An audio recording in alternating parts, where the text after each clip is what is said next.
Ermagerd. I'm 6 games into this damn franchise. Maybe 6 games is just too much. Well, that was the only song I could find with 6 in it for so long. I don't know. Anyway, what is up, YouTube? I'm your friendly neighborhood Nman64, and I am bringing you another playthrough of another game. The story mode of this game does not matter because we all know what we're here for. We're here for Mario Party. And boy, do I have a doozy of a Mario Party game for you guys. That game, of course, being the legendary, the mythic, the epic, the legendary, the fantastimunganoniously, I don't even think I'm speaking English anymore. The one, the only,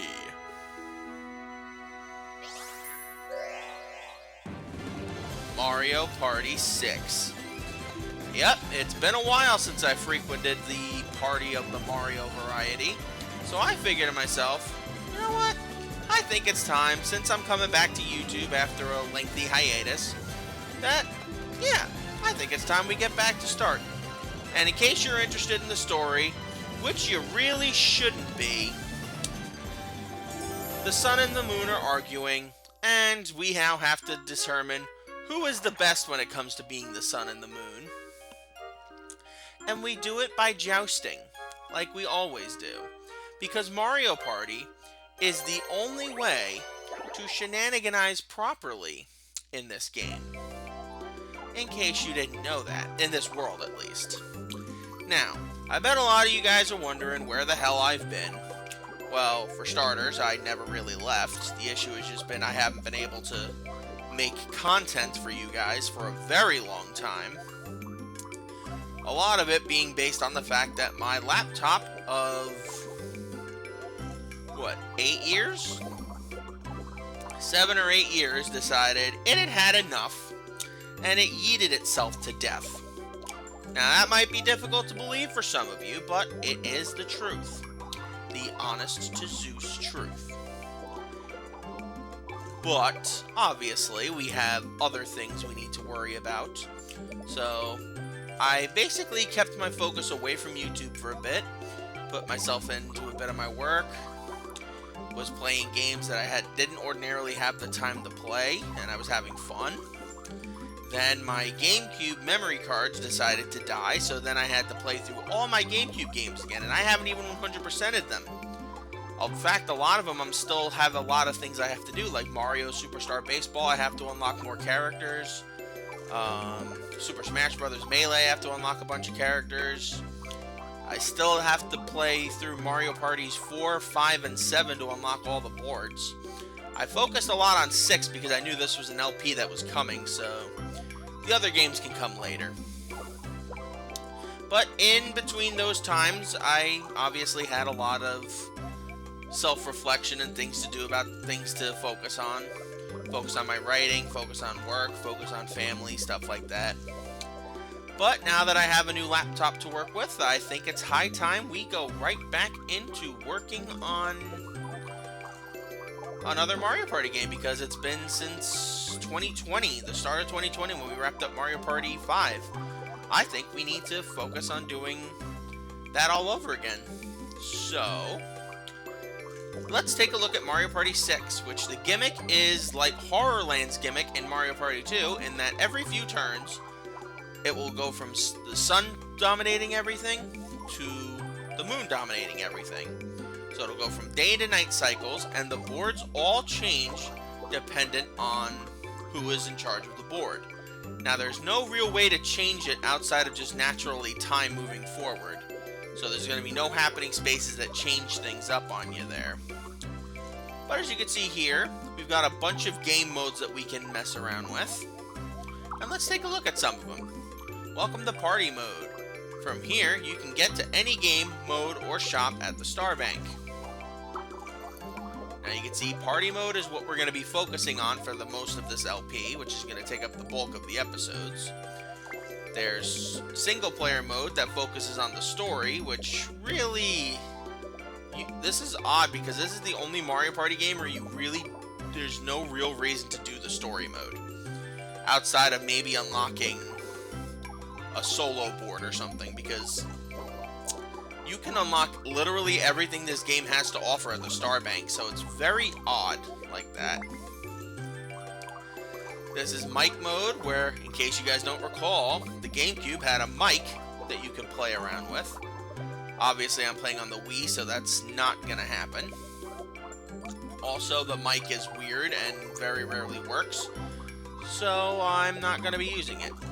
There is a way you can use mics with just the controller, and that is exactly what I'm gonna be doing. There's the Star Bank, which we'll go into in a moment, so I can show you all the things that we still have to get, because yes, I'm not 100% done yet. I do have all 6 of the main party boards unlocked. I do have the new character unlocked. And yeah. There's option mode, where we can adjust game settings. And minigame mode, where we just focus on playing minigames, which is obviously where we're going to wrap up this LP the same way we wrapped up Mario Party 5. But for those of you who are not new, for those of you who are not new to the channel, welcome back. And for those of you who are new to the channel, there is a tradition in Mario Party games where I have the game explain the rules to you. And that is exactly what we're going to be doing in this first episode. So if you were hoping for a game, you're funny. You're funny. Welcome to Party Mode. If you're looking for a party, you've come to the right place. Want to learn how to play? Of course I do. Arm me with knowledge, Brighton and Twyla. Hey, I'm Brighton. I'm going to explain how to play Party Mode. The first thing you do is hit a dice block to figure out the order everyone will play in. Everyone hit their dice block, and it looks like the order's been decided. First up is Mario. Second is Luigi. Third is Peach. And fourth is the lazy dinosaur. But he's just so happy. The highest number goes first. Alright, let's party. You get to move however many spaces you see on the dice block.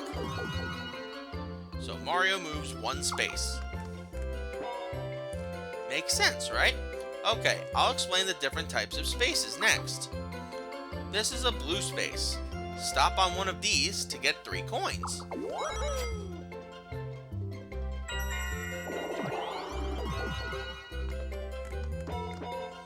This is a red space. You lose 3 coins if you stop on one of these.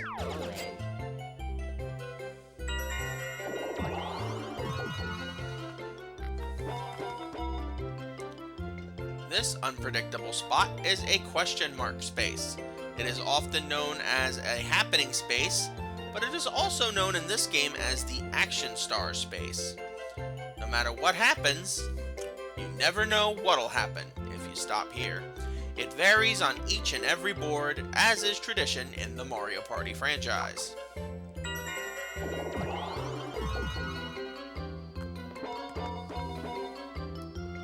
This is a duel space. You get to challenge a rival to a duel if you stop here. In a duel, you duke it out for either each other's coins or stars in a 1 versus 1 minigame. After everyone is moved, the turn's over and it's time to play a minigame.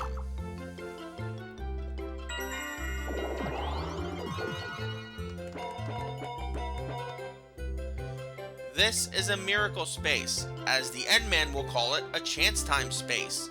You'll start a round of miracles if you stop here. When that happens, you and other players could end up swapping coins and stars.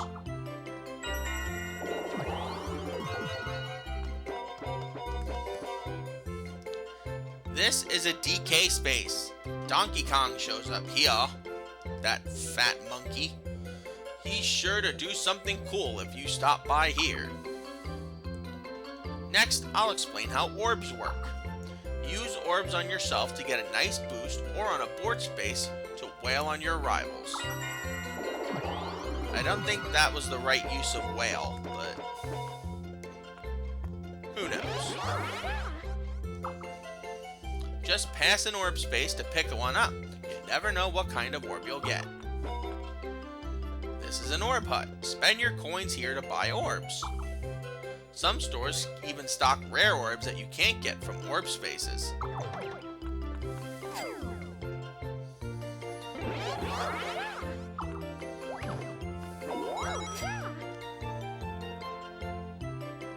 If you want to use an orb, be sure to use it before you hit the dice block. Very similar to items in the early Mario Party games, and of course Mario Party Superstars, which has since come out. The orb's color tells you something about how it's used. For example, you can use this kind of orb on yourself. Use it before you hit the dice block.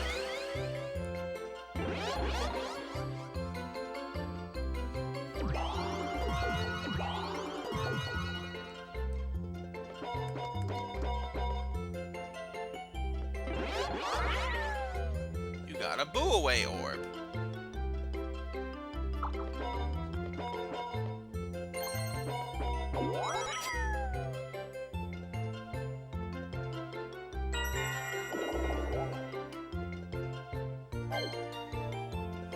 You can throw this kind of orb to a space near you.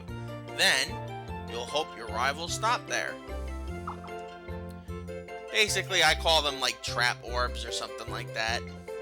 You can toss an orb up to 5 spaces away in either direction. So it changed from Mario Party 5, where you were basically forced to, decide whether or not you wanted it 10 spaces in front of you, but you couldn't throw it behind you. Here, you can throw it either way, which is interesting. But you gotta remember that question mark spaces and spaces your rivals are standing on are off limits. They also don't tell you DK spaces and Bowser spaces are also unavailable. Once somebody throws an orb onto a space, it gets claimed as a character space.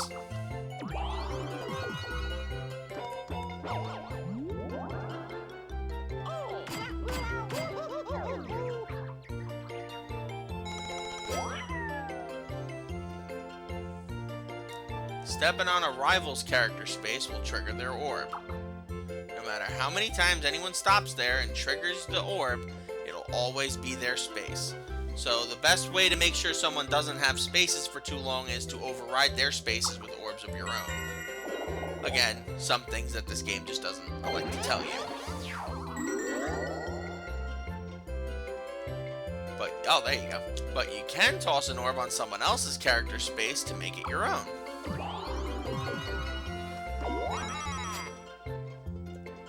You'll get a sweet 5 coin bonus for stepping on your own character space. God, I'm tired. Claiming a lot of spaces is a crafty way to earn loads of coins.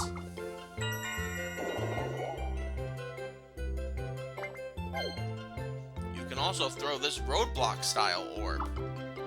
Even if a rival just moves past this space, they'll still set off the orb.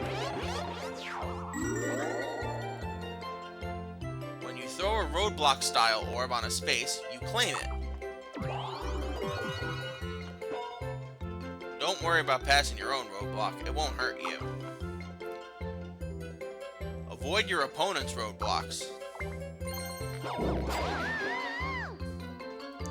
If you place a roadblock that's been placed by a rival, you'll set off the orb. They'll disappear once they've been set off.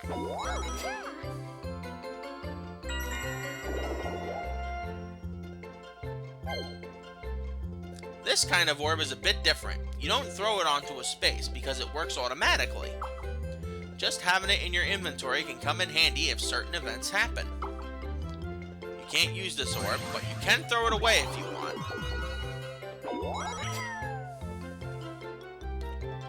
Orbs can give you a big edge over the competition. They're not kidding, but I'll explain that later if the game does not elect to. Use them wisely to trounce your rivals. I'm going to explain the day-night cycle to you next. It's always daytime when you start a new game. I'll be hanging with you as long as I can. But after 3 turns, it's time for me to set.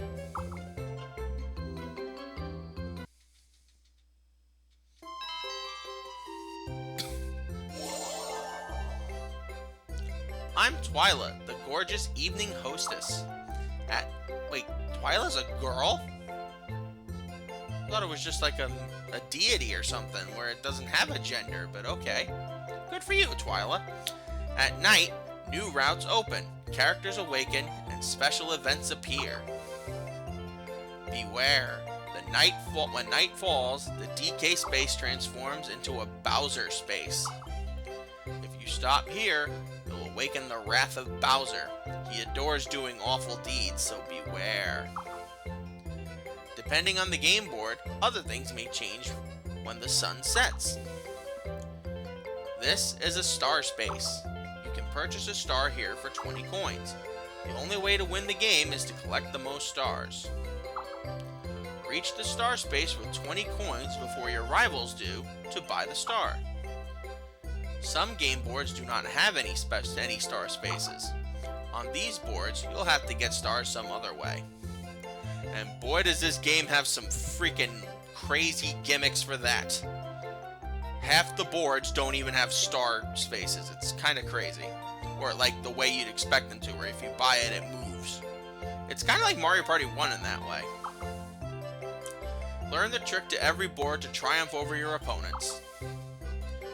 That loudmouth Brighton didn't bother to explain the finer points of minigames, did he? Don't worry, dear. I'll explain. You'll play a minigame after everyone has taken their turn. The 4 panels are called player panels. Depending on the type of space a player lands on, the color of the panel will be either blue or red. When a player lands on a green space, the panel will automatically turn either blue or red. If all of them are the same color, everyone will play a 4-player minigame. When the panel colors are split between blue and red, players will be divided into blue and red teams. When there are 2 blue and 2 red panels, a 2 versus 2 minigame will begin. If there is 1 blue panel and 3 red panels, or 1 red panel and 3 blue panels, a 1 versus 3 minigame will begin. As soon as the type of minigame has been determined, the minigame you'll play will be chosen.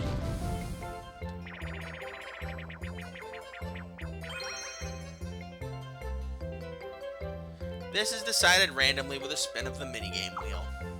In addition, players compete for precious coins in battle minigames. One-on-one duel minigames pit players head-to-head. Think of minigames as an opportunity to amass a stockpile of coins. The game goes on until the set number of turns have passed. Then, it's time to call it a night. If you've chosen to play with bonus stars, Brighton and I will award them. We give these stars to the players who did the best in special awards categories. There are 3 bonuses in all. I'll explain them to you now. The first is the minigame star. We give this star to whoever won the most coins in minigames. The second is the orb star, which, in case you guys don't know, replaces the coin star, which basically awarded someone who amassed the most possible coins. We give this star to whoever used the most orbs, which is still kinda technically means whoever has the most coins, because they in turn should be buying the most stars, but if you've seen LPs of Mario Party 6, that's not necessarily the case. The key is movement and taking advantage of however many orbs you can get access to.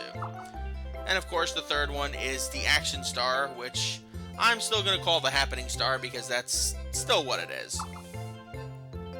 We give this star to whoever stopped on the most question mark spaces, aka happening spaces, aka action spaces, but I think you guys get the drill. Whoever has the most stars when the game ends wins. With all that we've taught you about party mode, you're sure to be the life of the party. Good luck out there, I'm sure you'll do splendidly. And we will see just what this game has to offer in that category next episode. So, thank you guys for joining me. I am your friendly neighborhood Endman64. Join me next time where we take on the first board of Mario Party 6, which is Towering Treetops. Until we meet again, my lovelies, sayonara.